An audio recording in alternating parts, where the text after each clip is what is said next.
योगे तव स्तरम् वाजे वाजे हवामहे सखाय इन्द्रमूतये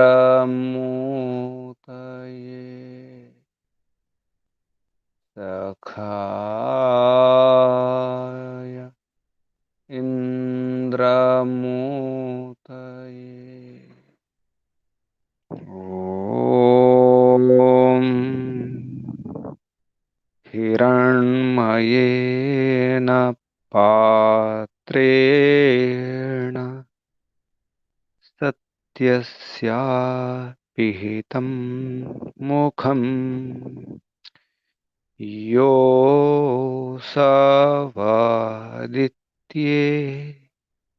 पुरुषः सोऽसावहम् ॐ खं ब्रह्मा ॐ खं ब्रह्मा ॐ वायुरनिलममृतमथेदम् भस्मान्तं शरीरम् ॐ क्रतो स्मर क्लिबे स्मर कृतं स्मर ॐ क्रतो स्मर क्लिबे स्मर कृतं स्मर ॐ श्रुतिविरोधसमन्वयदर्पणम् निखिलवादिमतान्ध्यविदारणम् ग्रथितवानपि सूत्रसमूहकम् मुनिवरं तम् अहं सततं भजे ग्रथितवानपि शारीरकसूत्रसमूहकं व्यासमुनिवरं तमहं सततं भजे। ॐ शान्ति शान्ति शान्ति।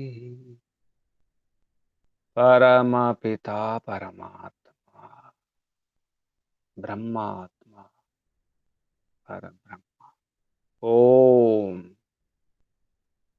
सर्वपिता सर्वमाता शाश्वत पिता शाश्वत माता जगत पिता जगन्माता जगदाम्बा। ओम भूर्भुवस्वः प्राणाधारं संकटहर्तं सुखप्रदातं नमो नमः। परमपिता परमात्मा ओम को వందనాలు। ఋషులకు మహర్షులకు మునులకు యోగులకు గురువులకు ఆచార్యులకు అధ్యాపకులకు పెద్దలకు మాతాపితలకు శ్రేయోభిలాషులకు మిత్రులకు జడ చేతనాది చరాచర జగత్తుకు వందనాలు। సర్వేభ్యో నమో నమః ప్రణవ ప్రణామ।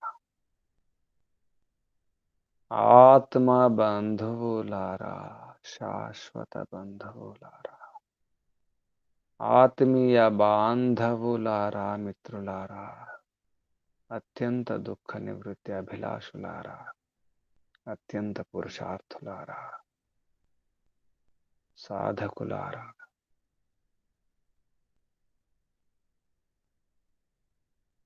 పరమపిత పరమాత్మ సత్యచితానందం. పరమపిత పరమాత్మకు అస్తిత్వం ఉంది, సత్తు ఉంది, సత్తా ఉంది, ఉనికి ఉంది.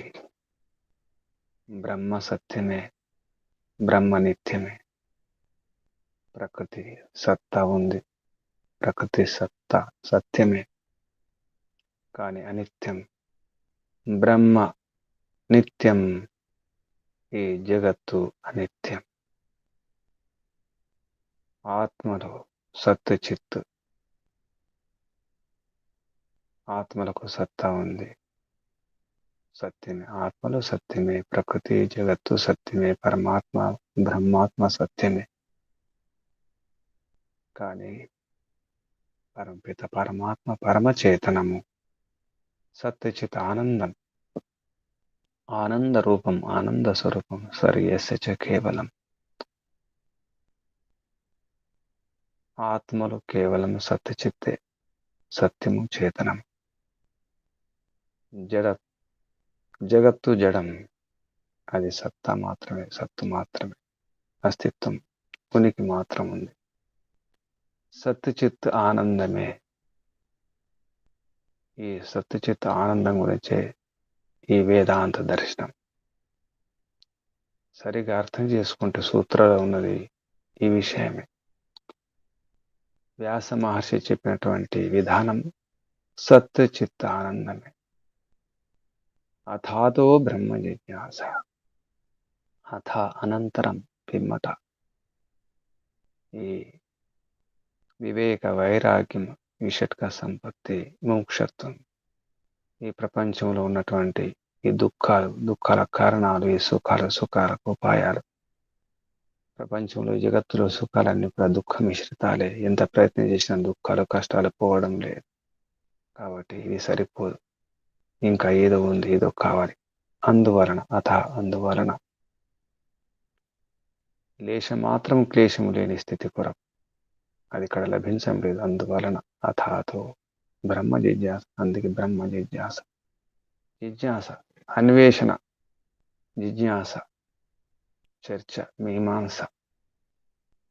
జిజ్ఞాస తెలుసుకోవాలనే కోరిక. జ్ఞాతుమిచ్చ జిజ్ఞాస. బ్రాహ్మణ జ్ఞాతుమిచ్చ బ్రహ్మ జిజ్ఞాస. బ్రహ్మ వేట, పరబ్రహ్మ వేట, అన్వేషణ, జిజ్ఞాస, గవేషణ, అన్వేషణ. వెతకాలి, వెతుకుతూ ఉండాలి. ఎక్కడ ఆనందం, ఎక్కడ నిత్యానందం, సత్యానందం, పరనంతానందం, శాశ్వతానందం, ఆ మోక్షానందం ఎక్కడ?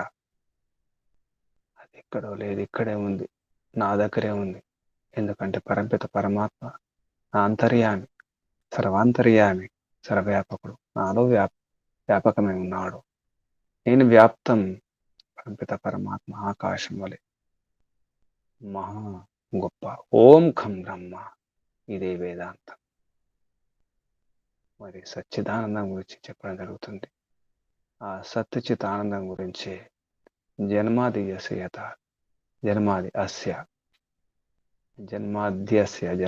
అస్య జనన జీవన మరణాలకు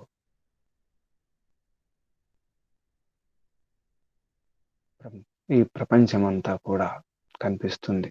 అది ఇక్కడే ఉంది, నా కళ్ళ ముందరే ఉంది, నా సమక్షంలో ఉంది. కేవలం కళ్ళ ముందరే కాదు, మనసు ద్వారా కూడా తెలుస్తుంది. మనసు ఇంద్రియమే. ప్రత్యక్ష ప్రమాణం పరమపిత పరమాత్మ. ప్రత్యక్ష ప్రమాణం గురించే జన్మాది అస్య అనే శబ్దం తెలియజేస్తుంది. అస్య ఇక్కడ, దీని యొక్క, ఇతని యొక్క, దీని యొక్క, ఇదేంటి, ఏమిటి? నా కళ్ళ ముందర ఉంది, నా పక్కనే ఉంది, నేను చూస్తున్నాను, గమనిస్తున్నాను.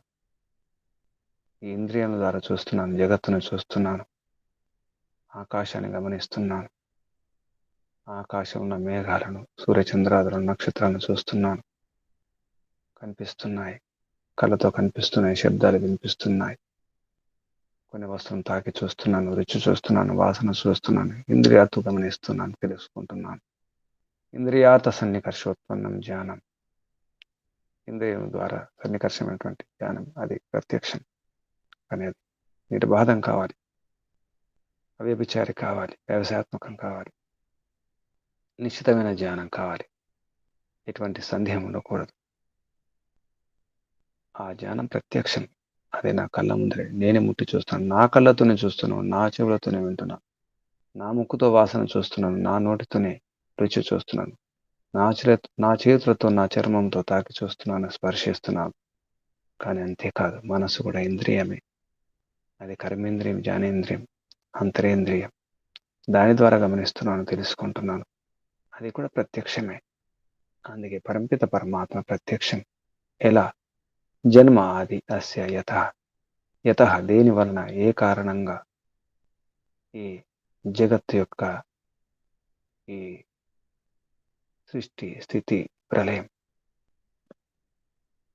ఇదంతా కూడా, ఈ నిర్వహణ, ఈ ధారణ,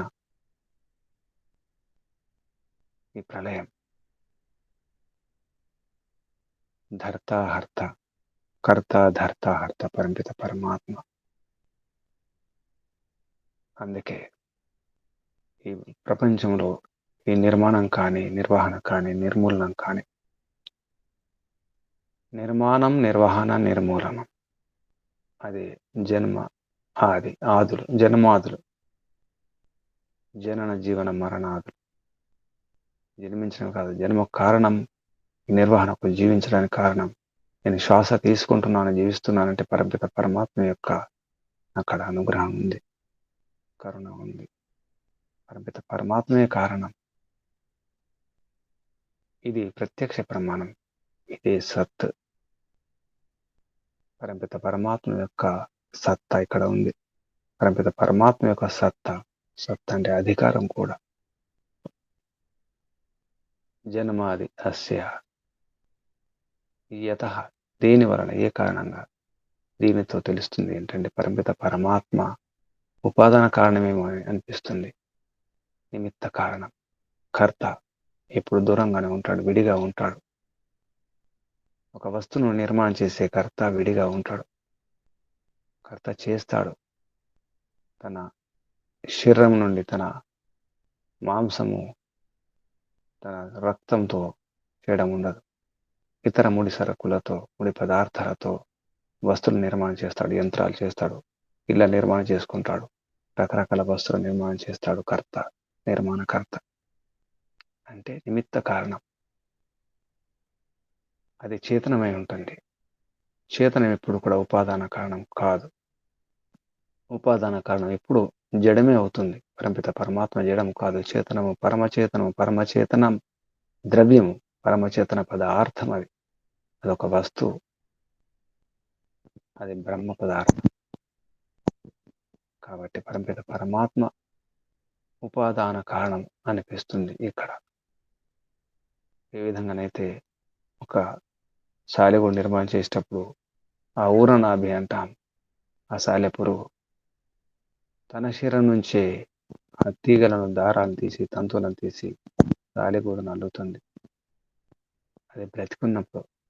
అదే పురుగు చనిపోతే ఆ శవం నుంచి, ఆ కళేబరం నుంచి ఆ తంతువుల, తీగల, పోగులు రావు. ఇది గమనించాలి. కొందరు ఉదాహరణ చెప్తూ ఉంటారు. సాలెపురుగు తన శరీరం నుంచి తీసుకొని అది సృజన చేస్తుంది, సాలెగూడును అల్లుతుంది.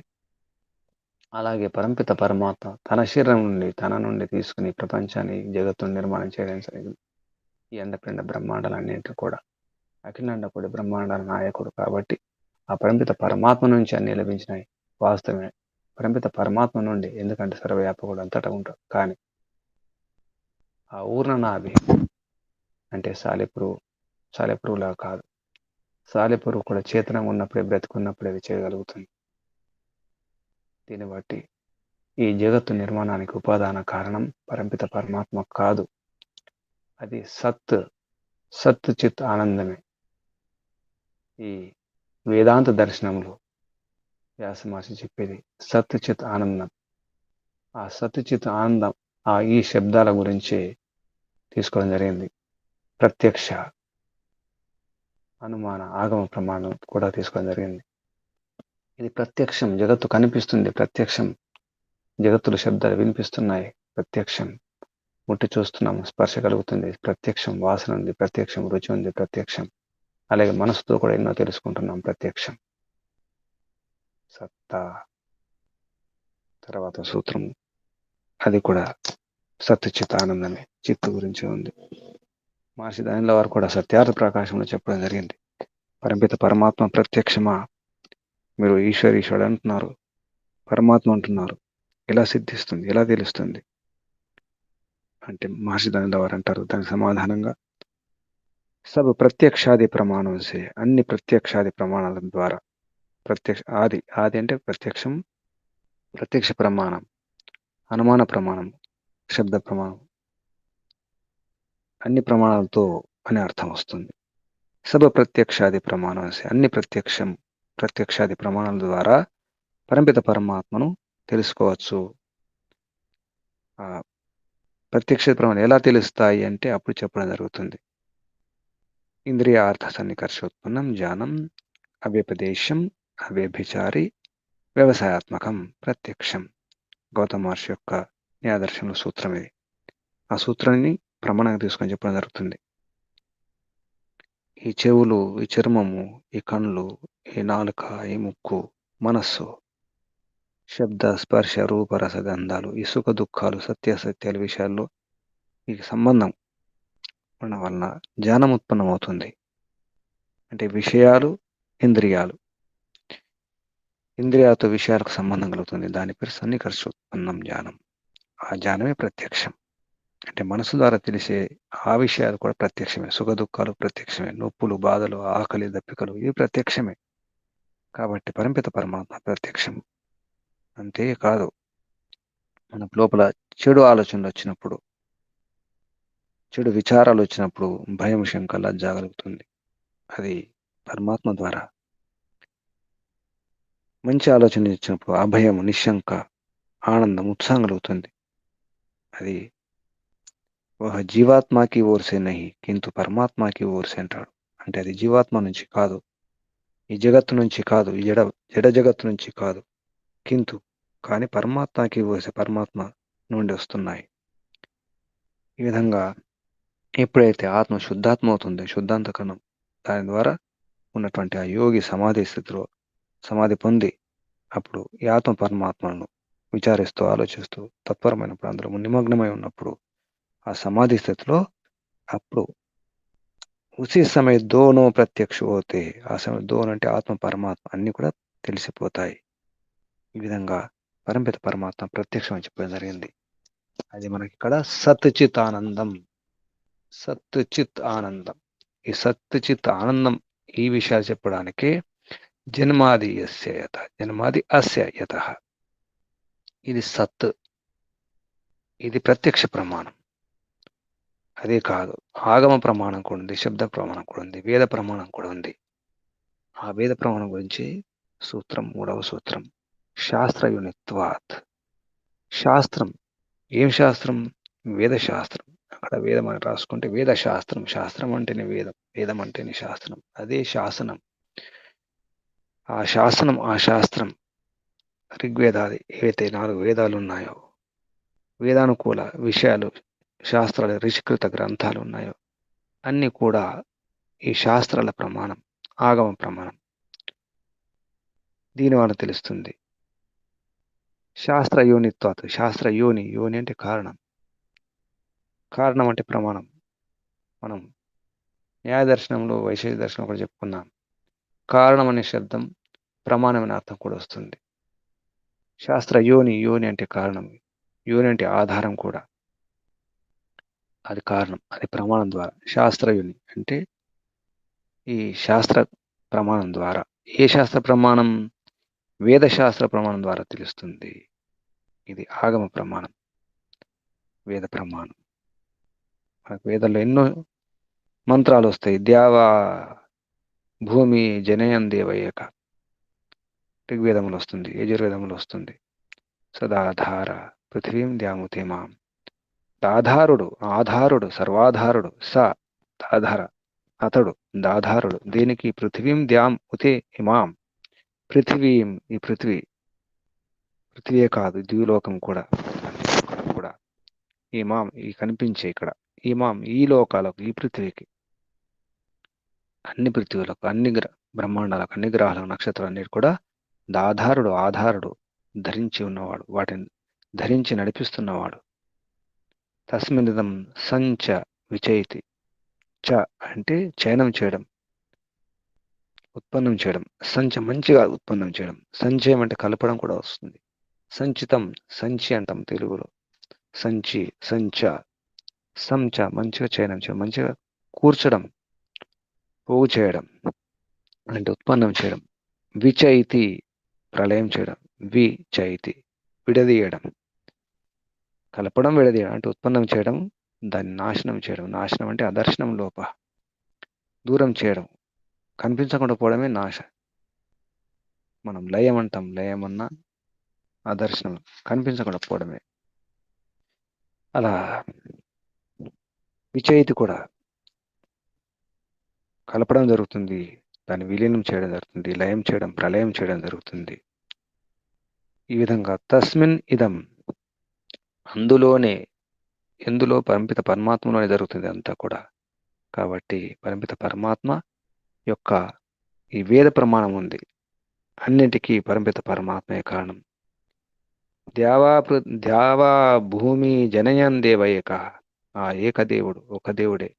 ఆకాశం, ద్యావ అంటే ఆకాశం, అంతరిక్షం, ఈ భూమి అంతా కూడా ఈ సృష్టి ఉత్పన్నం చేసి అందులో ఉంటాడు. ఎవరు? ఏకదేవ, ఏకః దేవ, ఒక దేవుడే, ఆ పరంపిత పరమాత్మయే. కాబట్టి ఏతో వా ఇమాని భూతాని జాయంతే, ఈ తైత్రీయ ఉపనిషత్తు వాక్యం ఇది. ఇందులో కూడా చెప్పినట్టు విషయం ఇది. ఈత అంటే దేని వలన, ఇమాని భూతాని, ఈ భూతములని, ప్రాణులన్నీ కూడా, అన్నీ కూడా జాయంతే పుడుతున్నాయి, ఇందులో లయమైపోతున్నాయి. పుట్టడమే కాదు, జీవిస్తున్నాయి, ఉంటున్నాయి. కాబట్టి పరంపిత పరమాత్మ, ఇది ఆగమ ప్రమాణం. తత్వ సమన్వయాత్, ఇది సమన్వయం చేసుకోవాలి. కేవలం ఈ జగత్తు, కనిపించే జగత్తు గురించి కాదు, వేదం గురించి కాదు. వేదానికి కారణం, ఆ వేదం ఇచ్చింది కూడా పరంపిత పరమాత్మయే. జగత్తులో ఉందే వేదములో ఉంది, వేదములో ఉన్నదే జగత్తులో ఉంది. జగత్తు గురించి వివరించేదే వేదం. వేదములో ఉన్నదంతా జగత్తులో ఉంటుంది. జగత్తులు లేనిది కూడా వేదంలో ఉండే అవకాశం ఉంది. ఎందుకంటే పరంపిత పరమాత్మ యొక్క జ్ఞానం, ఆ శక్తి సామర్థ్యాలన్నీ కూడా పరాకాష్ఠ చరమసీమ కాబట్టి అంతకంటే ఎక్కువే ఉంటుంది. ఇప్పుడు కూడా ఒక కవి కానీ, రచయిత కానీ తనలో ఉన్న జ్ఞానాన్ని తీసుకుని ముందు పెడతాడు. తనలో జ్ఞానం అంతేకాదు, ఎంతో ఉంటుంది, కానీ చెప్పేది తక్కువే ఉంటుంది, రచించేది తక్కువే ఉంటుంది. అలా పరంపిత పరమాత్మలో ఉన్న జ్ఞానం, ఈ వేదములో ఉన్న జ్ఞానం కంటే, ఈ జగత్తులో ఉన్న జ్ఞానం కంటే, విజ్ఞానం కంటే ఎంతో విద్య ఉంది, ఎంతో విజ్ఞానం ఉంది. అది వేదం ద్వారా. అలాగే తత్వ సమన్వయం చేసుకోవాలి. ఈ జగత్తును, వేదాన్ని ఈ సమన్వయం అంటే ఏంటి? అనుగమనం. ఇక్కడ అను వచ్చింది. అను అంటే అన్వయం చేసుకోవాలి. ఏం అన్వయం చేసుకున్నాం? ఇది అనుమాన ప్రమాణం. నిజానికి అనుమానం కూడా అను శబ్దం వస్తుంది. శాస్త్రయునిత్వాత్, ఇది ఆగమ ప్రమాణం. జన్మాది అశయత, ఇది ప్రత్యక్ష ప్రమాణం. తత్వ సమన్వయాత్, ఇది అనుమాన ప్రమాణం.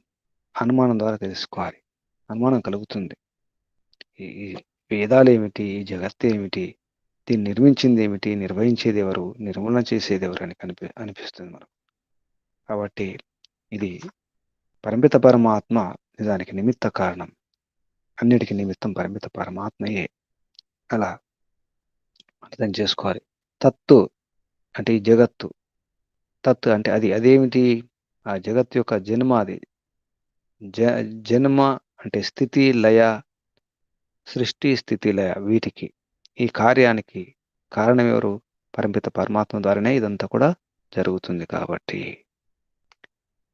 సమన్వయాత్ తు అంటే కూడా, కేవలం జగత్తే కాదు, సమన్వయం చేసుకోవడం వలన, అంటే అనుమాన ప్రమాణం వలన తెలుస్తుంది. ప్రత్యక్ష ప్రమాణము, ఆగమ ప్రమాణం అంటే శబ్ద ప్రమాణం, వేద ప్రమాణం ద్వారా మాత్రమే కాదు. కూడా, ఏం కూడా? అనుమాన ప్రమాణం ద్వారా కూడా తెలుస్తుంది. ఈ శబ్దం యొక్క అర్థం అది వస్తుంది. ఈ విధంగా ఇక్కడ అనుమానం అంటే ఏంటి మళ్ళీ అర్థం చేసుకుంటే యుక్తి ద్వారా. ఎందుకంటే ఒక వస్తువు కనిపిస్తుందంటే ఆ వస్తువు యొక్క కర్త ఉంటాడు. ఆ వస్తువుకు ముడిసరుకు ఉంటుంది. ఉపాదాన కారణం ఉంటుంది. ఈ ఈ రకంగా మనకు సమన్వయం జరుగుతుంది. యుక్తి ద్వారా, అనుమానం ద్వారా. సమ్యక్ అనుమానమే సమన్వయం. ఇదొక అర్థం. సమనుగత, సమన్వయ, సమ్యక్ అన్వయ. శబ్దార్థ చింతామణి అనే ఆ కోశంలో ఈ అర్థం వస్తుంది. కార్యకారణ అనువృత్తి. ఒక కార్యాన్ని చూస్తున్నామంటే కారణం కూడా తెలుస్తుంది. కార్యాన్ని గమనించి కారణం ఏమై ఉంటుంది అని తెలుస్తుంది. మనం పిల్లలను చూసి ఆ పిల్లలకు తల్లిదండ్రులు ఉంటారని చెప్పేసి అనుమానం కలుగుతుంది. ఒక నదిలో మురికి నీరు వస్తుందంటే ఎక్కడో వర్షం కురిసిందని తెలుస్తుంది. ఈ విధంగా కార్యాన్ని చూసినప్పుడు కారణం మనం ఊహించుకోవచ్చు. కాబట్టి ఈ కార్యకారణ అయితే సిద్ధాంతం ఉందో దాన్ని బట్టి కూడా అర్థం చేసుకోవచ్చు. ఒక కుండను చూసినప్పుడు, ఒక ఆభరణం చూసినప్పుడు తెలుస్తుంది. ఆ కుండను తయారు చేసిన ఆ కుంభకారుడు ఉంటాడు. ఆభరణం తయారు చేసినటువంటి ఆ కంసాలి, ఆ స్వర్ణకారుడు ఉంటాడని తెలుస్తుంది. ఈ ప్రపంచాన్ని చూసినప్పుడు కూడా ఎవరో ఉంటారు, కర్త ఉంటాడు, ఉత్పత్తికర్త ఉంటాడు అని తెలుస్తుంది.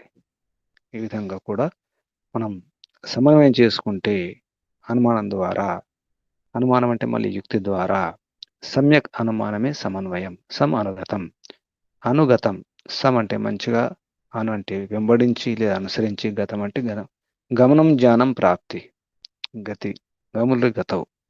ఈ విధంగా మనం ఈ ప్రపంచాన్ని గమనిస్తే ఈ ప్రమాణాల ద్వారా, ఈ సూత్రాల్లో జన్మాది అస్యయత, ఇది సత్ గురించి, తర్వాత తర్వాత సూత్రాలు వస్తున్నాయి చిత్తు గురించి. ఇక్కడ తత్వ సమన్వయత అనేది చిత్తు గురించి వస్తుంది.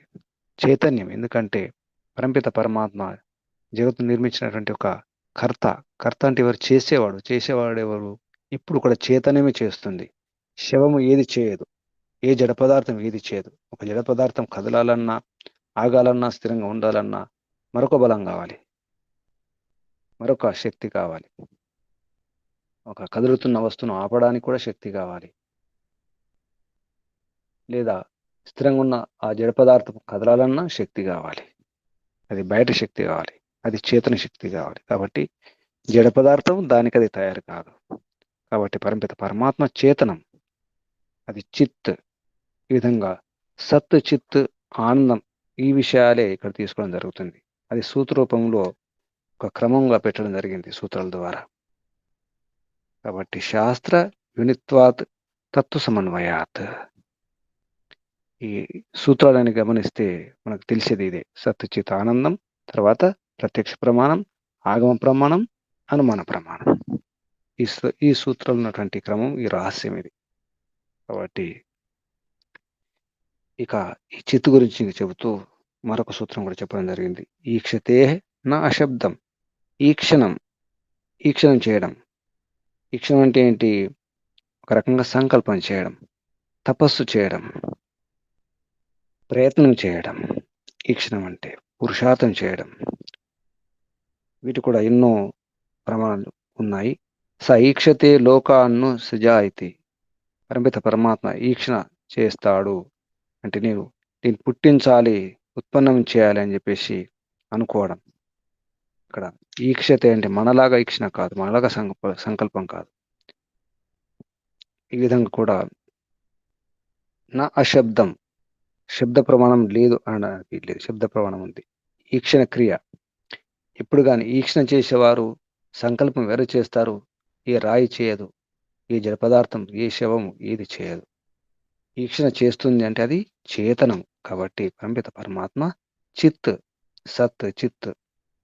ఈ విధంగా ఈక్షణ క్రియ ద్వారా పరంపిత పరమాత్మ చేతన రూపం అని తెలుస్తుంది. ఇది అశాస్త్రీయం కాదు.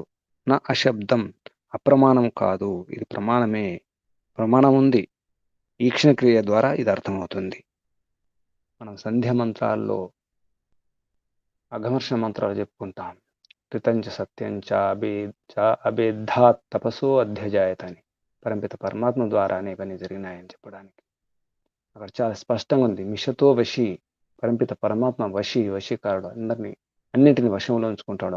తన ఆధీనంలో ఉంచుకుంటాడు, స్వాధీనంలో ఉంచుకుంటాడు. అది మిషతో, సహజ శక్తితో, సహజ స్వభావంతో, పరంపిత పరమాత్మ యొక్క స్వభావం అది. వశంలో ఉంచుకోవడం, నడిపించడం, అంతా చేయడం. అది ఈక్షణ క్రియ. ఈక్షణ దాని ద్వారా మీరు ఈక్షణ అంటున్నారు. ఈక్షణ చాలా చేస్తాయి కదా. శాస్త్రాల్లో, వేదాలు కూడా ఆ మాట ఉంది. తత్ తేజ ఐక్షత త ఆప ఐక్షంత. అంటే ఆ తేజ, ఆ అగ్ని ఈక్షణ చేస్తుంది, ఆప నీరీక్షణ చేస్తుంది అని చెప్పేసి ఉపనిషత్తులో వస్తుంది. ఛాందోగ్య ఉపనిషత్తుల్లో, ఇతర ఉపనిషత్తులో వస్తుంది, ఐతరేయ ఉపనిషత్తులో కూడా వస్తుంది. అలాగే ఇది కూడా ఈక్షణ క్రియ అటువంటిది కావచ్చు కదా. అది గౌణం నిజానికి, అది ముఖ్యం కాదు. గౌణ చేతన ఆత్మ శబ్దాత్, అది గౌణ ప్రయోగం అది. ఎందుకంటే మనం వర్ణించేటప్పుడు, కథలు చెప్పేటప్పుడు జంతువులు కూడా మాట్లాడతాయి, రాళ్ళు మాట్లాడతాయి, సముద్రాలు మాట్లాడతాయి, కొండలు మాట్లాడతాయి, పర్వతాలు మాట్లాడతాయి, ఆకాశం మాట్లాడుతుంది. అది గౌణ ప్రయోగం అనే విషయాన్ని వ్యాస మహర్షి వేదాంత దర్శనంలో ప్రథమ అధ్యాయంలో మనకు ఈ ప్రథమ పాదంలో 6వ సూత్రంలో చెప్పడం జరుగుతుంది. అది గౌణ ప్రయోగం, ముఖ్య ప్రయోగం కాదు. బ్రహ్మ నిమిత్త కారణం. అంటే దీన్ని బట్టి ఏం తెలుస్తుందంటే, ఈ ఇందులో ప్రశ్న ఉంది, సమాధానం ఉంది. గౌణ చేత్, ఒకవేళ గౌణం అంటే అని ఎవరంటారు? శిష్యుడు లేదా అడిగేవారు అన్నమాట. పూర్వపక్షి.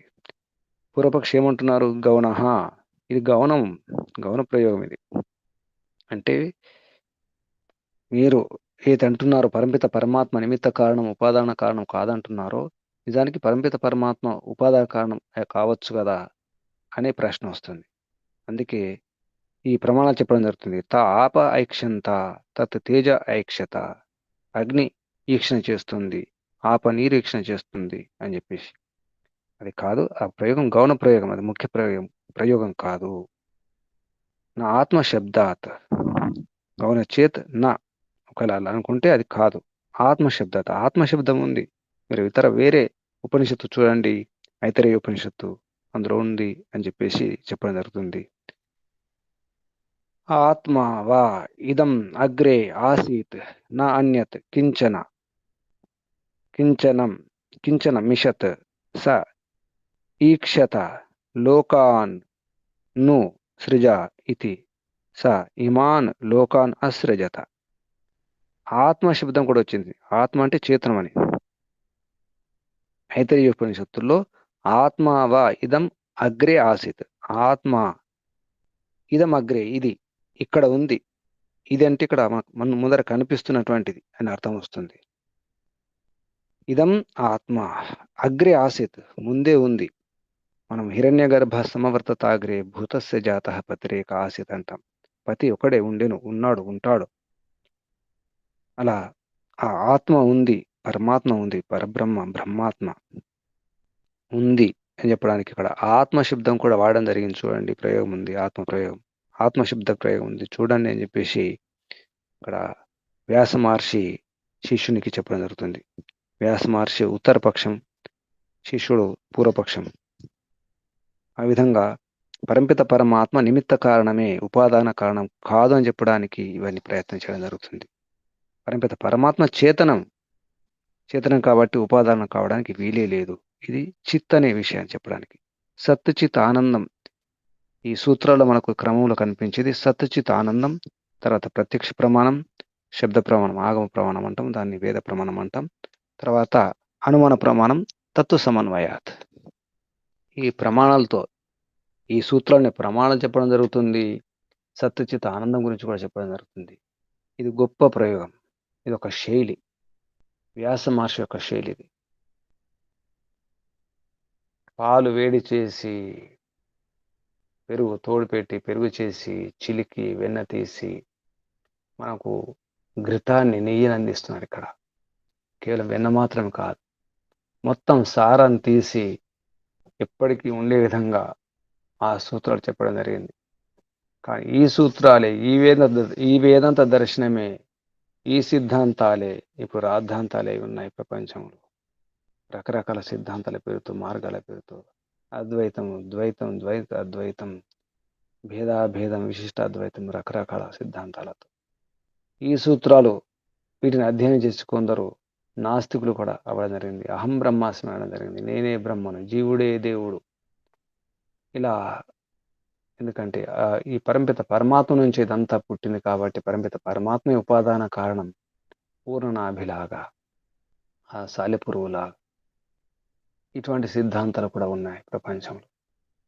ఇదంతా కూడా పరంపిత పరమాత్మ యొక్క శరీరం నుండి వచ్చింది. అంత పరంపిత పరమాత్మ శరీరం లేకపోతే, కాళ్ళు చేతులు లేకపోతే కుంటివాడా, గుడ్డివాడా, కళ్ళు లేవంటారు, చేతులు లేవంటారు, కాళ్ళు లేవంటారు, చెవిటివాడ, చెవులు లేవంటారు. అలా ఉండడానికి వీలేదని చెప్పేసి అనేవారు వల్లభాచార్యులు. ఇచ్చడం జరిగింది శంకరాచార్యుని. ఎందుకు కళ్ళు లేవు, ఎందుకు లేవు, అన్నీ ఉంటాయి. నిరాకారం అంటే ఎందుకు నిరాకారం ఉంటుంది? సాకారం. వల్లభాచార్యులు సాకారం ఒప్పుకుంటారు, గోలోకాన్ని ఒప్పుకుంటారు. ఆ విధంగా రకరకాల సిద్ధాంతాలు, సంప్రదాయాలు, మతాల పేర్లతో దీన్ని ఈ వేదాంత దర్శనాన్ని భ్రష్టు పట్టించినారు. వేదాంతం పేరు చెప్తే పారిపోయే వారు కూడా ఉన్నారు. అమ్మో ఇది వేదాంతమా, ఇది అందరికీ అర్థమయ్యే విషయం కాదు, చెప్పేవారు కూడా భయపెడతారు. వేదాంతం జాగ్రత్త, ఓహో మీరు వేదాంతం బోధిస్తున్నారా అని అడిగేవారు కూడా ఉన్నారు. కానీ అర్థం చేసుకుంటే జరిగినటువంటి ఆ వ్యవహారాన్ని, ఈ ప్రపంచంలో ఏం జరిగిందో, అసలు కారణం ఎందుకు ఇలా జరిగిందో అర్థం చేసుకుంటే, మూలం ఏమిటో అర్థం చేసుకుంటే ఈ సమస్య రాదు. చేతనం ఏది చేతనము, ఏది జడము, ఏది నిమిత్తము, ఏది ఉపాదాన కారణము, ఏది సాధారణ సామాన్య కారణం, 3 రకాల కారణాలు అర్థం కావాలి. నిమిత్త కారణం కర్త, ఉపాదాన కారణం ముడి సరుకు. ఆ ముడి సరుకు ఏమిటో తెలియాలి, ఆ వస్తువు ఏమిటో. తర్వాత దానికి ఉపయోగించుకోవడానికి పరికరాలు, సాధనాలు కూడా కావాలి, అది సాధారణ కారణం. ఈ విధంగా నిమిత్త కారణం, ఉపాదాన కారణం, సాధారణ కారణం, ఈ కారణాలు అర్థమయ్యి ఈ సత్యచిత్ ఆనందం ఏంటో అర్థమైతే అసలు సమస్య లేదు. ఇక్కడే ఉంది చిక్కు. ఈ చిక్కుముడి విప్పుకొని కనుక మనం ప్రయత్నం చేస్తే ఈ క్షణమే మోక్షం, ఈ దినమే మోక్షం, ఇది సాధ్యం, సంభవం అనిపిస్తుంది. లేకపోతే అంతా గందరగోళమే జరుగుతుంది. అదే సరైనటువంటి అవగాహన లేకుండా, బోధ లేకుండా మనం అక్కడ కొంచెం ఇక్కడ కొంచెం ఏదో విని చదివి చూసి ఇదే సరైనది అనుకుంటాం. సమన్వయం చేసుకోవాలని చెప్తున్నారు ఈ శాస్త్రంలో ఒక మాట, సమన్వయం. తత్తు సమన్వయాత్. ఇక్కడ చాలా అర్థాలు ఉంటాయి. సమన్వయం అంటే దానికి దీనికి ఉన్న సంబంధం ఏమిటో అన్వయం చేసుకోవాలి, అదొక సమన్వయం. నిజానికి ఋషుల మహర్షుల యొక్క ఉద్దేశం ఏమిటి? అందరి ఉద్దేశం ఒకటే, దుఃఖాల నుండి దూరం కావడం, మోక్షం పొందడమే. అత్యంత దుఃఖ నివృత్తి, అత్యంత పురుషార్థ. మనకు దుఃఖాలన్నీ కూడా దూరం అయిపోవాలి, కష్టాలన్నీ పోవాలి. పోవాలంటే ఏం కావాలి, ఏం చేయాలి? దుఃఖ జన్మ ప్రవృత్తి దోష మిథ్యాజానానాం ఉత్తరోత్తరాపాయ తదనంతరాపాయాద్ అపవర్గ. ఈ దుఃఖాల కష్టాల కారణం ఏమిటి? జన్మ. అసలు ఈ జన్మ ఎందుకు వచ్చింది? ప్రవృత్తి. ప్రవృత్తి అంటే ఈ ధర్మాధర్మాలు, పాపపుణ్యాలు. ఈ పాపపుణ్యాలు ఎందుకు చేస్తున్నాం అంటే దోషాలున్నాయి, రాగద్వేషాలు, మోహాలనే దోషాలు ఉన్నాయి. ఆ దోషాలు ఎందుకు ఉన్నాయంటే మిథ్యాజానం వల్ల ఉన్నాయి, అవిద్య వల్ల, విపరీత విరుద్ధ జ్ఞానం వల్ల, భ్రాంతుల వల్ల, భ్రమల వల్ల. సంశయాలు ఎన్నో ఉన్నాయి, సందేహాలు ఎన్నో ఉన్నాయి. అలాగే ఉంచుకుంటున్నాం, ఆ సంశయాలు సందేహాలు పెంచుకుంటున్నాం, కానీ దూరం చేసుకునే ప్రయత్నం చేయడం లేదు. ఇంకా కాపాడుకుంటున్నాం, ఇంకా సందేహాలు, ఇంకా సందేహాలే, ఇంకా సంశయాలే, ఇంకా అనుమానాలే, వాటిని దూరం చేసుకునే ప్రయత్నం చేయడమే. కాబట్టి సమన్వయం చేసుకోవడం రావాలి. ఎవరు ఏ రకంగా చెప్పినా, ఏ దర్శనం ద్వారా, ఏ మార్గం ద్వారా చెప్పినా అందరి ఉద్దేశం, అందరి ఋషుల యొక్క మహర్షి యొక్క ఉద్దేశం ఒకటే. ఆయుర్వేద ఋషులైనా, ఖగోళ శాస్త్రమైనా, భూగోళ శాస్త్రమైనా, ఏ శాస్త్రమైనా, ఏ పద్ధతి అయినా, అది ఏ దర్శనమైనా, ఏ ఉపనిషత్తు అయినా, చివరికి భగవద్గీత అయినా, రామాయణమైనా, భారతమైనా, భాగవతమైనా, అందరి యొక్క ఉద్దేశం కష్టాలు, దుఃఖాలు, బాధలు పోవాలి, సుఖంగా ఉండాలి, ఆనందంగా ఉండాలి, తృప్తిగా, సంతృప్తిగా ఉండాలి, ఏ నిరాశ నిస్పృహ లేకుండా ఉండాలి, ఉత్సాహంగా, ప్రోత్సాహంగా ఉండాలి. అందరూ కోరుకునేది ఇదే. దాని కొరకు ఇంత ప్రయత్నం. ఇది సమన్వయం చేసుకోవాలి. అన్వయం, సం అనుగతం. సమన్వయం అంటే అనుగతం, సమ్యక్ అనుమానం. సమ్యక్ అనుమానమే. సమ్యక్ యుక్తి, యుక్తి కూడా ఉండాలి. యుక్తి ద్వారా అర్థం చేసుకోవాలి. ఆ విధంగా గుడ్డి వాళ్ళు కొందరు కలిసి ఏనుగును గురించి వర్ణించినట్టే ఉంటుంది. కానీ అదొకటే ఏనుగు మాత్రమే. కాళ్ళను చూసి స్తంభాలు అనుకోవడం, చెవులను చూసి చేటలు అనుకోవడం, తోకను పట్టుకొని చీపురు అనుకోవడం జరుగుతుంది. అలాగే భ్రమలకు గురైనారు కొందరు తమలో ఉన్నటువంటి అహంకారం వలన, రజోగుణం వలన, ఏ రాజసిక ప్రవృత్తి వలన కూడా నేను కూడా విద్వాంసున్నే, పండితున్నే, నేను కూడా ప్రవర్తకున్నే, నేను కూడా ఒక మత ప్రవర్తన కావాలి అనే ఉద్దేశంతో కూడా పెట్టినటువంటి మార్గాలు, సిద్ధాంతాలు, రాద్ధాంతాలు ఎన్నో ఉన్నాయి. ఈ విషయాలు అర్థం చేసుకోవాలి. కాబట్టి ఇందులో శబ్దాలను కనుక అర్థం చేసుకుంటే చాలా అద్భుతమైన శబ్దాలు ఉన్నాయి. శాస్త్ర యూనిత్వాత్ కానీ, తత్వ సమానమైనది కానీ, జన్మాది అస్య, ఇక్కడ జన్మాది అస్య యత అనే ఈ సూత్రంలో అస్య శబ్దం చాలా స్పష్టం చేస్తుంది. అస్య ఇతని యొక్క, దీని యొక్క, ఇది అంటే ఎప్పుడు అంటాం? మన ముందర ఉన్నప్పుడు, దగ్గర ఉన్నప్పుడు. అందుకే ప్రత్యక్షం ఉన్నప్పుడు అంటాం. అది ఏ ప్రత్యక్షం? మన బాహ్యేంద్రియాలు కావచ్చు, లేదా అంతరేంద్రియమైన మనసు ద్వారా కావచ్చు. ఒక్కోసారి మనసే కాదు, ఆత్మ ద్వారా కూడా ఎన్నో విషయాలు తెలుసుకుంటాం. అక్కడ మనసు కాకుండా, బుద్ధి కాకుండా, ఇంద్రియాలు కాకుండా నేరుగా పరమాత్మకు సంబంధం కూడా కలుగుతుంది. ఆత్మతో పరమాత్మ సంబంధం కలిగి ఈ వేదాలు వచ్చినాయి. ఆ మార్గం ద్వారానే ఆది ఋషులకు అగ్ని, వాయు, ఆదిత్య, అంగిరాస, ఈ ఋషులకు పరమాత్మ అందించినటువంటి విధానం ఏ మనసు ద్వారా చెప్పలేదు, ఏ బుద్ధి ద్వారా చెప్పలేదు, ఏ చెవుల ద్వారా, ఏ ముఖం ద్వారా, ఏ నోటి ద్వారా చెప్పలేదు. నేరుగా ఆత్మలో ఆ విద్య వచ్చేసింది. యస్మిన్ సామ యజోంషి యస్మిన్ ప్రతిష్ఠిత రథనాభి ఇవ అరా, మనకు వేదమంత్రమే ప్రమాణం. కాబట్టి అందరి హృదయాల్లో ఇవన్నీ ఉంటాయి. అందుకే అథాతో బ్రహ్మ జిజ్ఞాస, బ్రహ్మ వేట, బ్రహ్మ అన్వేషణ, బ్రహ్మ గవేషణ చేయాలి. బ్రహ్మను వెదకాలి. ఎలా వెదకాలో చెప్పడం జరుగుతుంది. ఏ పద్ధతిలో వెదకాలి? సత్తుచిత్ ఆనందం. ఈ సత్తుచిత్ ఆనందం అర్థమైతే చాలు. ఆ సత్చిత్ ఆనందం గురించి చెబుతూ జన్మాది అస్య, ఇక్కడ అస్య అనేది మనకు ప్రత్యక్ష ప్రమాణం. ఈ ఈ జగత్ ఏదుందో ఇది సత్ కాబట్టి, ఇది సత్. తర్వాత చిత్తు గురించి ఇంత కూడా ఈ తత్వ సమన్వయాత్, తర్వాత శాస్త్ర యూనిత్వాత్, ఎంత కూడా చిత్. ఎందుకంటే వేదం ఇచ్చింది ఎవరు? జ్ఞానం ఉన్నవారే ఇస్తారు. ఒకరు బోధిస్తున్నారంటే ఆ బోధకుడికి ఎంతో కొంత జ్ఞానం ఉంటుంది. చెబుతున్నారంటే, మాట్లాడుతున్నారంటే, అందిస్తున్నారంటే అది చేతనమైతేనే. కాబట్టి చిత్. ఈక్షణ చేయడం, సంకల్పం చేయడం, ప్రేరణ ఇవ్వడం. ఇక్కడ ఈక్షణ అంటే ప్రేరణ కూడా అర్థం వస్తుంది. ప్రేరకం. పరమాత్మ ఈక్షకుడు, ప్రేరకుడు, ఈక్షణ చేసేవాడు, ప్రేరణ ఇచ్చేవాడు. కాబట్టి మన లోపల నుంచి కూడా ప్రేరణ ఇస్తున్నాడు. మనకు లోపల నుంచి ఒక్కోసారి భయం వేస్తుంది, సిగ్గు అనిపిస్తుంది, సంకోచం అనిపిస్తుంది, ఆనందం అనిపిస్తుంది, ఉత్సాహం అనిపిస్తుంది, అభయం అనిపిస్తుంది. ఆ లోపల నుంచి ఇచ్చే ఆ ప్రేరణ ఎవరిది? పరమాత్మే, బ్రహ్మాత్మే, పరబ్రహ్మ యొక్క క్రియ అది. ఈక్షణ అనేది ఒక క్రియ ఎవరు చేస్తారు? చేతన రూపం పరమాత్మ. చిత్, సత్, చిత్. అలాగే గౌన చేత్ నా ఆత్మ శబ్దాత్, ఇది కూడా చిత్ అనే విషయాన్ని ఇక్కడ మనకు చూపిస్తుంది. ఈ అర్థాన్ని తీసుకోవాలి. ఆత్మవా ఇదమగ్ర ఆసీత్. ఇక్కడ ఇమాన్ లోకన్ అసృజత, ఈ లోకాన్ని, అతడు, ఇమాన్ ఈ లోకాలను, ఈ లోకన్ అసృజత సృజించినాడు. అంటే నిమిత్త కారణం తెలుస్తుంది, ఉపాదాన కారణం కాదు. ఇంతకుముందు కూడా మనకు దర్శనంలో వచ్చినటువంటి ప్రసంగం అది.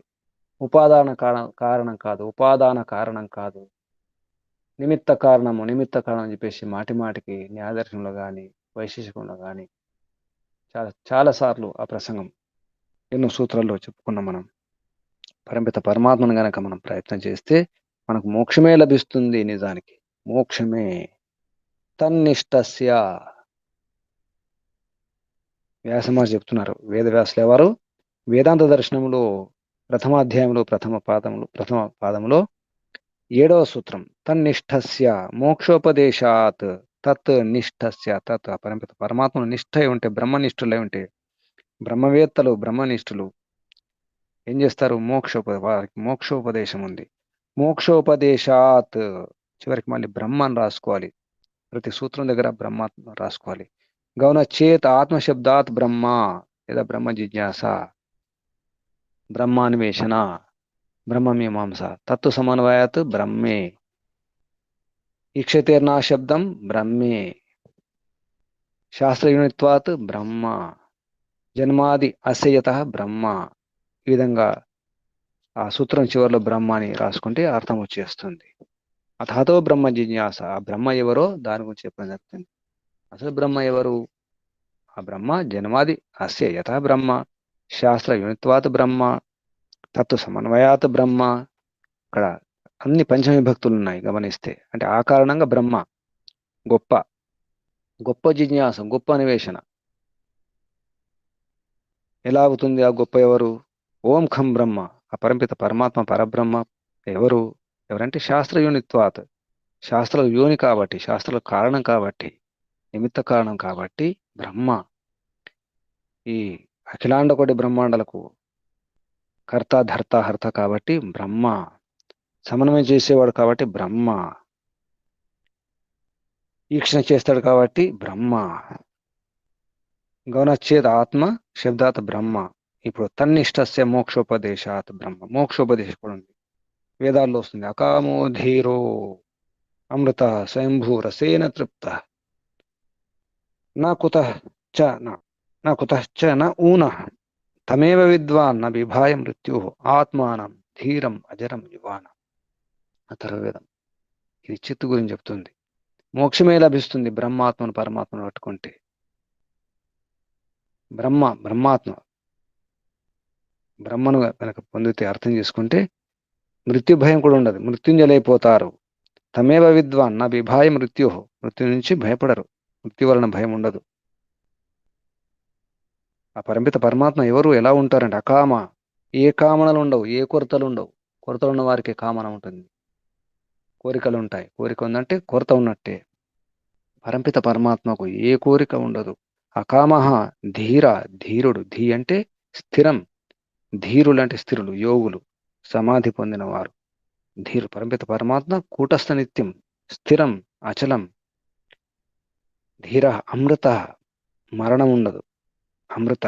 స్వయంభూ, పరంపిత పరమాత్మ స్వయంభూ. రసేన తృప్త, ఆనందంతో, ఆనందరసంతో, రసేన తృతీయ విభక్తి, రసంతో, ఆనందరసంతో, తృప్తం, ఎప్పుడు ఎప్పుడు సంతృప్తిగా ఉంటాడు, హాయిగా ఉంటాడు, మనలా కాదు. నా కుతశ్చన, ఎటువంటి కొరత లేదు, ఎటువంటి అక్కడ ఏ లోపము లేదు, ఏ దోషం లేదు. ఊన అంటే తక్కువ, ఏ తక్కువ లేదు, ఎటువంటి కొరతలు లేవు, లోపాలు లేవు.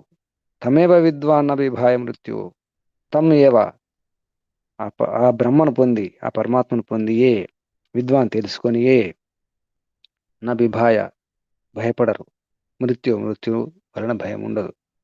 ఆత్మానం ధీరం అజరం యువనం, ఆ పరంపిత పరమాత్మ యొక్క ఆత్మను, ఆ పరమాత్మను, ఆ ధీరుణ్ణి, అజరుణ్ణి, ఆ యువానుని ఎప్పటికీ యువకుడే.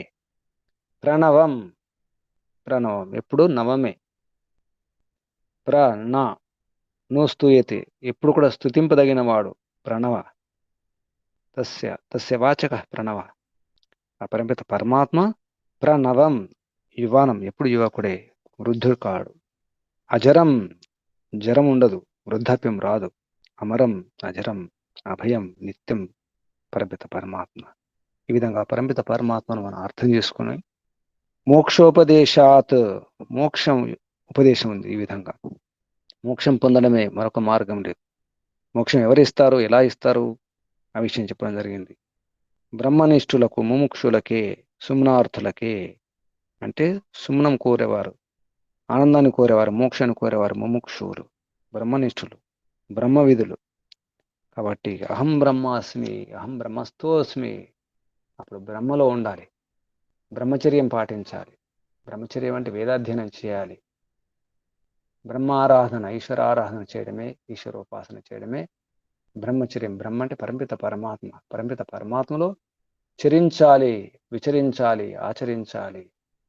అప్పుడే ఆచరణ అవసరం ఉంటుంది.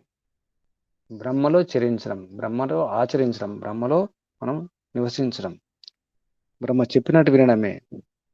బ్రహ్మ ఉపదేశాలను, బ్రహ్మ ఆదేశాలను, బ్రహ్మ సందేశాలను అర్థం చేసుకుని పాటించాలి, ఆచరించాలి. అప్పుడే మోక్షం. మోక్షోపదేశాత్ బ్రహ్మ తన్నిష్టస్య మోక్షోపదేశాత్. ఎవరైతే బ్రహ్మనిష్ఠు తత్ బ్రహ్మనిష్టస్య, ఇక్కడ తత్ బ్రహ్మనిష్టస్య, తత్ అంటే ఇక్కడ తత్ బ్రహ్మ, తత్ బ్రహ్మణి, తత్ బ్రహ్మణి తస్మిన్ బ్రహ్మణి నిష్టస్య. నిష్ఠులు ఎవరు? బ్రహ్మనిష్ఠులు, యోగులు అన్నమాట. ముముక్షువులు వారు బ్రహ్మనిష్ఠులు, బ్రహ్మవేత్తలు. బ్రహ్మనిష్టస్య వారి యొక్క మోక్షోపదేశం, వారికి మోక్ష ఉపదేశం ఉంది ఇక్కడ. మోక్షం ఉపదేశించడం వలన పరంపిత పరమాత్మ, బ్రహ్మాత్మ, పరబ్రహ్మ కాబట్టి తన్నిష్టస్య మోక్షోపదేశాత్. ఇది కూడా చిత్తు, మోక్షం ఇస్తాడు కాబట్టి. ఇక్కడ కర్త కాబట్టి పరంపిత పరమాత్మ ఈ జగత్తుకు నిమిత్త కారణం, ఉపాదాన కారణం కాదు. మాటి మాటికి ఉపాదాన కాదు కాదు కాదు కాదు, నిమిత్త కారణం అని చెప్పడం జరుగుతుంది. ఇది అర్థం చేసుకోవాలి. పరపిత పరమాత్మ పరమచేతనం, అదే బ్రహ్మ పదార్థం. అందుకే బ్రహ్మని శబ్దమే నపుంసకలింగం, అది పుల్లింగం కాదు, స్త్రీలింగం కాదు. బ్రహ్మం ఒకటే, పరబ్రహ్మం ఒకటే అని చెప్పేసి అన్నమాచార్యుల వారు కూడా చెప్పడం జరిగింది. చాలా స్పష్టమైన శబ్దం బ్రహ్మ నపుంసకలింగం. అందుకే అది అంటాం. అది అంటే జడమ అనే అర్థం వస్తుంది, జడం కాదు. అది శక్తి, మహాశక్తి, ఆదిశక్తి, ఆది మూల శక్తి. అది అన్ని శక్తులకు ఆధారం, స్రోతస్సు, సర్వాధారం, సర్వశక్తిమంతం. కాబట్టి అది శక్తిని అది అంటాం. మనం కూడా శక్తులమే, కాకపోతే మనకున్న శక్తి అల్పశక్తి, స్వల్పశక్తి, పరిమిత శక్తి, సీమిత శక్తి మనది. కాబట్టి మనకు కోరికలు ఉంటాయి, కొరతలు ఉంటాయి, అసంతృప్తి ఉంటుంది, నిరాశ వస్తుంది. మనం పరిపూర్ణులు కాదు. మనలో ఉన్నటువంటి బలము కానీ, శక్తి సామర్థ్యం కానీ సంపూర్ణం కాదు. అన్నిటికీ పరాకాష్ఠ, చరమసీమ పరంపిత పరమాత్మయే, బ్రహ్మాత్మయే. అందుకే ఆ ఒడి కావాలి, ఆ నీడ కావాలి, దానికి ఒక ఓడ కావాలి. ఈ భవసాగరం నుంచి దాటడానికి, భవ్యసాగరం చేరుకోవడానికి, ఆ దివ్యసాగరం చేరుకోవడానికి ఓడ కావాలి. ఆ ఓడే, ఆ నౌకే మనకు వేదము, వేదానుకూల శాస్త్రాలు, ఋషి మహర్షుల యొక్క ఉపదేశాలు, సందేశాలు, పరమిత పరమాత్మ యొక్క ఆదేశాలు అర్థం కావాలంటే ఈ మార్గదర్శనం అవసరం ఉంది, దర్శన మార్గం అవసరం ఉంది. ఋషుల మహర్షుల యొక్క పరామర్శతో, సలహా సహకారాలతో, పరమిత పరమాత్మ యొక్క అనుగ్రహంతో మనం ప్రయత్నం చేస్తున్నాం. ఈశ్వర ప్రణిధానాద భక్తి విశేషాద్ ఆవర్త ఈశ్వర తమ్ అనుగ్రహణాతి అభిధ్యాన మాత్రేన. ఊరికి అభిధ్యానం చేస్తే సరిపోతుంది, కేవలం ధ్యానం కాదు, అభిధ్యానం చేయాలి. ఏది కూడా రాకూడదు, ఒకే ఒక ధ్యానం, ఏకతానత ధ్యానం, ఒకే ప్రవాహం, ఒకే విషయం, పరమిత పరమాత్మ తప్ప ఇంక వేరే విషయం రాకూడదు. ధ్యానం నిర్విషయం, మన ఈ భౌతిక విషయాలు, ప్రాపంచిక విషయాలు లేకుండా కేవలం ఆ బ్రహ్మ విషయమే, పరమాత్మ విషయమే, ఆ పరమేశ్వర విషయం ఉండాలి. ఆ పరమాత్మ యొక్క, పరమచేతనం యొక్క ఆ విషయమే. అప్పుడు ధ్యానం. ధ్యానం అంటే కూడా అన్వేషణ. మళ్ళీ తదేక దృష్టి, అన్వేషకుడు, వేటగాడు ఎలా ఉంటాడు ఆ స్థితి ఉండాలి. వేట, ఇదొక వేట, బ్రహ్మానంద వేట, పరమానంద వేట. ఆ పద్ధతి కనుక మనం పాటిస్తే తప్పకుండా మనకు మోక్షం లభిస్తుంది. ఆ స్థితి ఏకాగ్ర స్థితి, ఏకాగ్రం కాదు, నిరుద్ధ స్థితి కూడా కావాలి, స్థిరమైపోవాలి, ఆ పరమాత్మను స్థిరమైపోవాలి. అప్పుడు మోక్షం. అప్పుడు ఈ సమస్యలు లేవు, ఏ రాగద్వేషాలు లేవు. రాగద్వేషాలు పోవాలంటే మిథ్యాజ్ఞానం పోవాలి. మనలో ఉన్నటువంటి ముఖ్యంగా సందేహాలు, సంశయాలు పోవాలి, అనుమానాలు పోవాలి, నిర్భ్రాంతం కావాలి. ఏ భ్రమలు ఉండకూడదు, ఏ భ్రాంతులు ఉండకూడదు. దానికోసం ప్రయత్నం చేస్తున్నాం. ఏ పరంపిత పరమాత్మ నీ ఆదేశాలను, నీ సందేశాన్ని అర్థం చేసుకొని మేము ఆచరిస్తూ ఆనందాన్ని అనుభవిస్తూ జీవన్ముక్తులమై జీవించున్నప్పుడే మోక్షాన్ని అనుభవిస్తూ తప్పకుండా నేను చేరుకుంటాం తండ్రి. నీ ఒడి కావాలి, నీ నీడ కావాలి. ఎస్ఏ ఛాయామృతం, ఎస్ఏ మృత్యు. నీ ఛాయ కావాలి, నీ నీడ కావాలి, నీ ఒడి కావాలి ప్రభు. మృత్యోహ ముక్ష్యమామృతాత్. ఇక అమృతం నుంచి దూరం కాకుండా ఉండాలి ప్రభు. బంధనాత్ మృత్యో ముఖ్య, ఈ జనన మరణ చక్ర బంధనం అనే ఈ బంధనం నుంచి దూరం కావాలి తండ్రి. ముఖ్య మమ్మల్ని విడుదల చేయండి, దూరం చేయండి. విముక్తం కావాలి ప్రభు, విమోచనం కావాలి. కానీ నీ నుండి వద్దు, నీ అమృతం నుంచి, ఈ మోక్షం నుండి, మోక్షానందం నుండి, అమృత ఆనందం నుండి దూరం చేయకండి. ఎందుకంటే ఇప్పుడిప్పుడే ఓడ కనిపిస్తుంది, ఆ నౌక కనిపిస్తుంది, ఆ వైదిక ఓడ, వైదిక ధర్మం, వైదిక మార్గం లభించింది ప్రభు. దర్శన మార్గంలో కృష్ణ మహర్షి యొక్క పరామర్శతో ఆ మార్గదర్శనంలో ఇప్పుడిప్పుడే నీ వైపు చూస్తున్నాము, అటువైపు చూస్తున్నాం ప్రభు, అడుగులు వేస్తున్నాం. తప్పకుండా ఈ ధర నుండి ఆ ధరికి చేరుకుంటాం. ఈ భవసాగరం, ఈ దుఃఖసాగరం నుండి ఆనంద సాగరం అయినటువంటి ఆ దివ్య సాగరాన్ని, అభేద సాగరాన్ని తప్పకుండా చేరుకుంటాం. మాకు కావాల్సింది అదే, మా ప్రయత్నం అదే. ఈ అనంత యాత్రలో వెతుకుతున్నాం, వేటాడుతున్నాం ప్రభు. స్థిరమైన సుఖం కావాలి, నిశ్చలమైన ఆనందం కావాలి, నిత్యానందం కావాలి, సత్యానందం కావాలి ప్రభు. మిథ్యలో జీవిస్తున్నాం, అబద్ధంలో జీవిస్తున్నాం, నటిస్తున్నాం, ప్రదర్శిస్తున్నాం ప్రభు. ప్రదర్శన వల్ల నీ దర్శనం లభించడం లేదు ప్రభు. ప్రపంచంలో ప్రదర్శన, నేను దర్శించుకోవాలంటే ఈ ప్రదర్శన మానుకోవాలి. ఇక ప్రదర్శనలు చాలు, ఈ ప్రదర్శన చాలు. ఈ దర్శనం, పరమాత్మ దర్శనం, బ్రహ్మ దర్శనం కావాలి ప్రభు. అథాతో బ్రహ్మ జిజ్ఞాస, అథాతో బ్రహ్మ జిజ్ఞాస. జిజ్ఞాస మొదలైంది, వేట మొదలైంది, అన్వేషణ మొదలైంది ప్రభు. ఇక చర్చించుకుంటున్నాం, విచారిస్తున్నాం, మీమాంస చేస్తున్నాం. బ్రహ్మ మీమాంస, బ్రహ్మ జిజ్ఞాస, అథాతో బ్రహ్మ జిజ్ఞాస. అర్థమైంది ప్రభు. ఎందుకంటే కష్టాలు అనుభవించినాం, ఎన్నో సమస్యలు అనుభవించినాం, దుఃఖాలు, రోగాలు, బాధలు, వ్యాధులన్నీ అనుభవిస్తూనే ఉన్నాం. తీరడం లేదు, ఈ సమస్యలు పోవడం లేదు. ఇక చాలు. కాబట్టి అథాతో బ్రహ్మ జిజ్ఞాస, జిజ్ఞాస చేస్తున్నాం. ఎందుకంటే ఈ అఖిలాండ కోటి బ్రహ్మాండాలకు, నక్షత్రాలకు, విగ్రహాలన్నిటి కూడా జన్మనిచ్చింది నీవే, నడిపిస్తుంది నీవే. నువ్వు దాధారుడి, సదాధారుడి, సర్వాధారుడి నీవే ప్రభు. ఇక తెలుస్తుంది, నీ వలననే, నీ కారణంగానే, నీవు నిమిత్త కారణం ప్రభు, నీవు కర్తవు. ఏ పరిమిత పరమాత్మ వేదాలు కూడా ఘోషిస్తున్నాయి, నీవే కారణం అంటున్నాయి. ఆ వేదాలు కూడా కారణం నీవంటున్నాయి ప్రభు. వేదాల ద్వారా నీవే చెప్పినావు, చాలా స్పష్టంగా అర్థమవుతుంది ప్రభు. దాన్ని సమన్వయం చేసుకుంటాం. నువ్వు సమన్వయకర్తవు, నీవు కూడా సమన్వయం చేసుకోవాలి. అప్పుడే నీవు తెలుస్తావు, నీ స్వరూపం అర్థమవుతుంది ప్రభు. నీవు సచ్చిదానంద స్వరూపుడివి. ప్రత్యక్ష ప్రమాణం ద్వారా, ఆగమ వేద ప్రమాణం ద్వారా, అనుమాన ప్రమాణం ద్వారా మాకు అర్థమవుతుంది ప్రభు.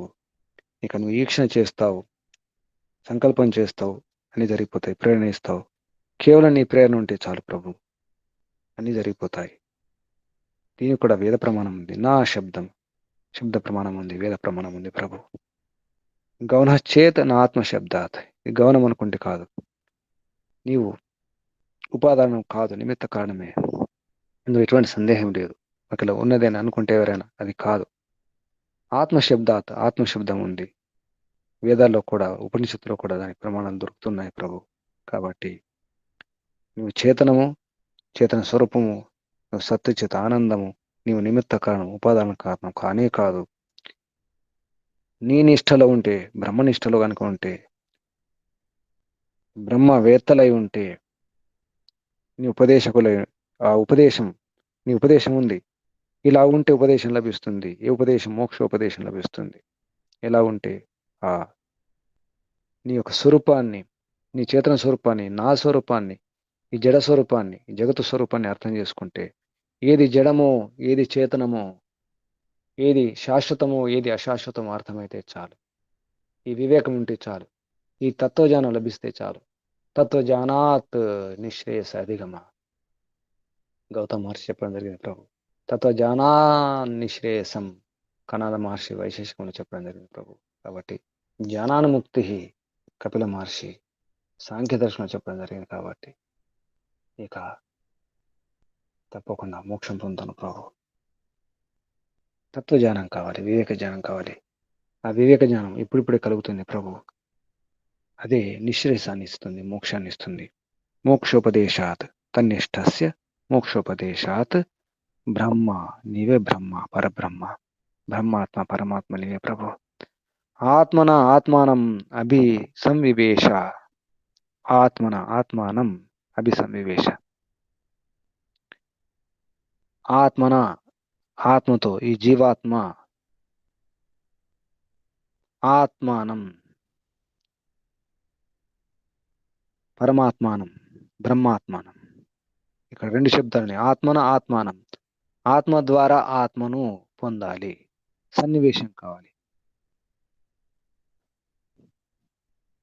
ఈ విధంగా నిత్యో నిత్యానాం ఏకో బహూనాం యో విదధాతి కామాన్ తస్మాత్ తం ఆత్మస్థం యో అనుపశ్యంతి ధీరాః తేషాం శాంతిః శాశ్వతీం న ఇతరేషాం. కఠోపనిషత్తులో వస్తుంది ఈ మాట. నిత్యానాం నిత్యో, నిత్యులకే నిత్యం, ఏకాః బహూనాం యో విదధాతి కామాన్ తస్మాత్ తం ఆత్మస్థం యో అనుపశ్యంతి. ఆత్మస్థం, బ్రహ్మను ఆత్మస్థం చేసుకోవాలి, బ్రహ్మస్థమై ఉండాలి, బ్రహ్మనిష్ట అయి ఉండాలి. ధీరాః, ధీరులై ఉండాలి, యోగులై ఉండాలి, సమాధి పొందిన వారే ఉండాలి ధీరులు. చలించకుండా స్థిరబుద్ధి గలవారు ఉండాలి ధీరులు, స్థిరబుద్ధి గలవారు, స్థిరచిత్తం గలవారు ధీరులు. తేషాం శాంతి శాశ్వతీం నాయత్రి, వారికే శాంతి లభిస్తుంది, శాశ్వతమైన శాంతి. శాశ్వతీం, శాశ్వతీం శాంతి ఇతరులకు లభించదు. కాబట్టి బ్రహ్మ ఈ జగత్తు యొక్క నిమిత్త కారణం, ఉపాదాన కారణం కాదు. సత్ చిత్, ఇప్పుడు సత్ చిత్ అనే ప్రసంగం అక్కడ తీసుకోవడం జరిగింది. తర్వాత ఆనందం అని వస్తుంది. ఆనందమయ అభ్యాసాత్ అనే సూత్రం ద్వారా అక్కడ ఆ ఆనందం అనే విషయం మొదలవుతుంది. ఈ విధంగా సత్ చిత్ ఆనందం, పరిమిత పరమాత్మ సత్ చిత్ ఆనంద స్వరూపం, ఆ విషయాన్ని ఇక్కడ స్పష్టం చేయడం జరిగింది, వివరించడం జరుగుతుంది. వ్యాస మహర్షి ఈ విధంగా పరిమిత పరమాత్మ సచ్చిదానంద స్వరూపుడు అనే విషయాన్ని మనకు ప్రత్యక్షము, ఆగమ వేద ప్రమాణం ద్వారా, అనుమాన ప్రమాణం ద్వారా కూడా నిరూపించడానికి ప్రయత్నం చేస్తున్నారు. అవే సూత్రాల్లో రెండు విషయాలను తీసుకోవడం జరిగింది. ఈ విధంగా ఆ వ్యాస మహర్షికి ధన్యవాదాలు. పరిమిత పరమాత్మకు, ఋషులకు, మహర్షులకు అందరికీ ధన్యవాదాలు. ఏ పరిమిత పరమాత్మ నీ అనుగ్రహంతో, నీ భక్తితో, అనన్య భక్తితో ఇక నీ ఆదేశాలను పాటిస్తాం తండ్రి, ఆచరిస్తాం, బ్రహ్మనిష్ఠులమై ఉంటాం. బ్రహ్మనిష్టస్య తన్నిష్టస్య మోక్షోపదేశాత్. ఓం ఓం ఓం. మోక్షం లభిస్తుంది తప్పకుండా, సందేహం లేదు. తమేవ విద్వాన్ న విభాయ మృత్యు. నిన్ను పొందితే ఇక ఏ భయం ఉండదు ప్రభు. తమేవ విద్వాన్ న విభాయ మృత్యు. వేదాహమేతం పురుషం ఆదిత్యవర్ణం తమసా పరస్తాత్. నాణ్య పంథ విదితే నాయ, నాణ్య పంథ. ఏ పరమాత్మ, నీ రక్షణ కావాలి, నీ శిక్షణ కావాలి ప్రభు. నీ నీడలో ఉండాలి, అదే భద్రత, అదే సుభద్రత. నువ్వు సురక్షితంగా ఉండాలంటే నీవు ఉండాలి ప్రభు. నీ ఒడిలో ఉండాలి, నీ గర్భంలో ఉండాలి, హిరణ్య గర్భంలో ఉండాలి. ఉన్నాము కానీ తెలియడం లేదు. చేప నీటిలోనే ఉంది, తెలియడం లేదు. అలాగా నీ ఒడిలో ఉన్నాం, పడుకున్నాం, నిద్రపోయినాం. చిన్నపిల్లల్లాగా, శిశువులాగా, బిడ్డల్లాగా నీ ఒడిలో ఉన్న విషయాన్ని మర్చిపోయినాం ప్రభు. కలవరిస్తున్నాం, పలవరిస్తున్నాం, ఉలిక్కి పడుతున్నాం. అమ్మ లేదేమో అనిపిస్తుంది, భయపడ్డాం. అలాగ భయపడుతున్నాం తండ్రి. ఆ భయం పోవాలి, నిర్భయం కావాలి, నిశ్చింతగా ఉండాలి. ఏ పరంపిత పరమాత్మ ధైర్యంగా, సాహసంతో నీ మార్గంలో ఇంకా ప్రయత్నం చేయాలి. ఇది అనంత యాత్ర, అనంతుని కొరకు యాత్ర. ఓం ఓం ఓం. తన్నిష్టస్య మోక్షోపదేశాత్ బ్రహ్మ. పరమిత పరమాత్మ నిమిత్త కారణం, ఉపాదాన కారణం కాదు. సత్యచిత్, సత్యచిత్ విషయం ప్రసంగం ఇక్కడ ఆపేద్దాం. ఓం శం. పరమిత పరమాత్మకు, ఋషులకు, మహర్షులకు, యోగులకు, గురువులకు, ఆచార్యులకు, అధ్యాపకులకు, మాతాపితలకు అందరూ కూడా ధన్యవాదాలు అర్పిస్తూ ఓం శాంతి శాంతి శాంతి పాఠం. అందరూ ఉండండి. చివరికి ధన్యవాదాలు చెప్పండి.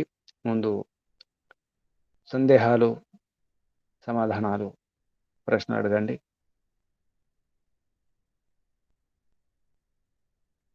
ప్రయత్నం చేయండి. సందేహాలు, ప్రశ్నలు.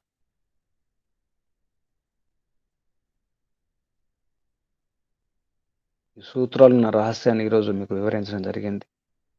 గమనించండి. ఆ సూత్రాల క్రమాన్ని గమనిస్తే ఇంకా చాలా విషయాలు బయటకొస్తాయి. ఇది వేదాంత దర్శనం, అన్ని దర్శనాల సారం, ఉపనిషత్తుల సారం, ఉపనిషత్తుల యొక్క వివరణ, భాష్యం. జాగ్రత్తగా గమనిస్తూ వెళ్ళాలి. బ్రహ్మ జిజ్ఞాస, పరబ్రహ్మ జిజ్ఞాస, పరబ్రహ్మ అన్వేషణ ఇది.